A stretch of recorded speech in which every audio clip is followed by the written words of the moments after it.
So, the results are in, and the EU MEP elections are now over, as countries in the EU voted in their powerless MEPs to the EU Parliament. Now, in this video, I will not be discussing the EU-wide elections, though I will say this, that much like my home country, the UK, in case you can't tell, there was a push further to the right, or to populist parties in general, with Le Pen beating Macron in France, the Swedish Democrats making gains in Sweden, and Alternative for Deutschland also gaining ground in Germany. But in Britain, we have seen perhaps one of the biggest landslides and some of the biggest falls in our EU electoral history. Sunday was the night when the Brexit Party smashed all opposition and the two main parties, Conservatives and Labour, left quivering in its wake. Almost immediately, the Brexit Party were gaining ground as soon as the first councils to announce their results came in. A light blue wave surging across the Midlands, the South, making inroads even in left-wing Scotland, and finally in the North, which I will touch on later. Meanwhile, it wasn't all just a big win for Brexit supporters. Remainers solidified themselves by voting mostly Liberal Democrat, and the Greens also managed to gain a few supporters from that side, though to say it was all Remain protest votes is perhaps not too accurate, as there were probably the usual environmentalists voting due to Extinction Rebellion. Unfortunately, there were massive losses for other parties. UKIP lost all their seats, every single one, to the Brexit Party, whilst Labour and the Tories lost seats not just to the Brexit Party, but also to the Liberal Democrats and the SNP up in Scotland, who, to the surprise of no one, were the dominant force up there. Northern Ireland elected their local parties. Meanwhile, no one chose to vote in even a single Cook Party, Change UK Party candidate, to the hilarity of everyone else. It was so pathetic a display that Anna Soubry was thanking 600,000 people just for voting for them on Twitter. Truly a party of change. So there are the events as they unfolded in as quick a time as I can possibly tell them. So what does this all mean for Brexit, Remain, a second referendum, the main parties, UKIP,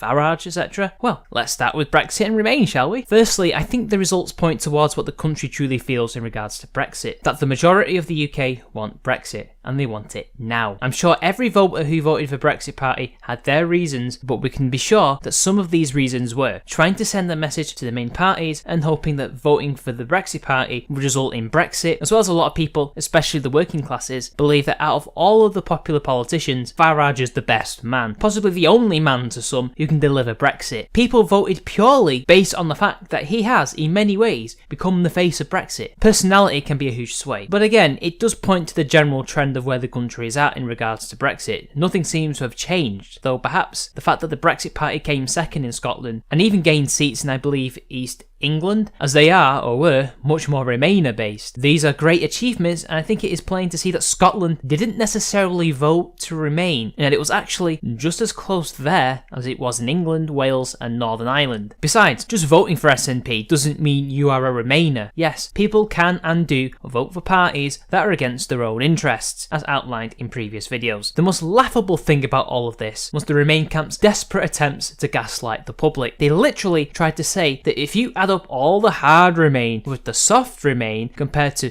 just hard Brexit votes, Remain wins! I also assume the same applies if they added soft Brexit too to the hard Brexit vote, but in this they just show their lack of math skills. It's literally no different to adding up all Premier League teams' points below the current champions, Manchester City, and claiming that they lost. It ignores the fact that in reality most people voted for the Brexit Party, not the Remainer parties. Even then, how many people voted specifically because of their stance on the EU for the likes of the Lib Dems and the Green Party is up in the air. Its pathetic spin should be laughed at. So really, I've already answered the next point. This, in my opinion, pretty much kills a second referendum at this point. Yes, whilst I do agree that there is a general fatigue around Brexit that has settled in, nonetheless, it has been proven that the majority of the country are still for Brexit. With such a landslide for the Brexit side, how can Remainers who hope for a second referendum, the so-called people's vote, ever hope to justify demanding one? Besides, it's not like it makes a complete mockery of the democratic system we're a part of. Brexit, which was already undemocratically delayed, is apparently such a failure, even though it hasn't even happened yet, that we need a new referendum only 3 years after the last one. Yeah, exactly. But what does this mean for the three main parties? Technically two, but the Liberal Democrats have traditionally been the third party until they messed up in 2010. For the Lib Dems, this is simply a fluke, a one-off. They will never get this amount of support again because they have been proven not only to be spineless, cut and generally all-round bad for the country ideologically, but they are against Brexit and have actively pushed to stop it. They will not see repeat numbers in the general election. election. Now, unlike an academic agent's opinion, I do not believe the fork in the road that the Tories and Labour have to decide to walk down are what he says. He believes the Conservatives either choose Brexit or die, and that Labour have to choose remain or die. I think the numbers here paint a different path. I believe that if either party do not choose Brexit, they will both die. Both have committed to getting the country out of the EU. Of course, neither are for no deal, but they pledged to do so in their manifestos, that they would leave the EU on the specific date that was agreed. But they didn't. Labour, as I mentioned, lost out in most of their key areas, specifically the north. The north of the country, where I live, has always been Labour since the late 1800s, early 1900s, and to see them turn their backs on this party and vote Brexit party is shocking. It could be game changing. It shows not only that Labour have turned their backs on their core supporters, it also shows they do not even represent their interests. Labour's interests, as much as Corbyn would love to tell you, lie with the cosmopolitan elites and middle classes, as well as the more left-leaning sections of the ethnic minority population, not the working man in general. And a similar thing can be said for the Tories. Not only did they lose support among Tory working class voters, but they lost out in their key rural areas, the gentry types, the Little Englanders. They too voted Brexit, and again they appeal to cosmopolitan city dwellers. Both parties either abandon or move to support their core supporters or risk destruction. It's not about Remain or Brexit, it's purely Brexit. As for UKIP,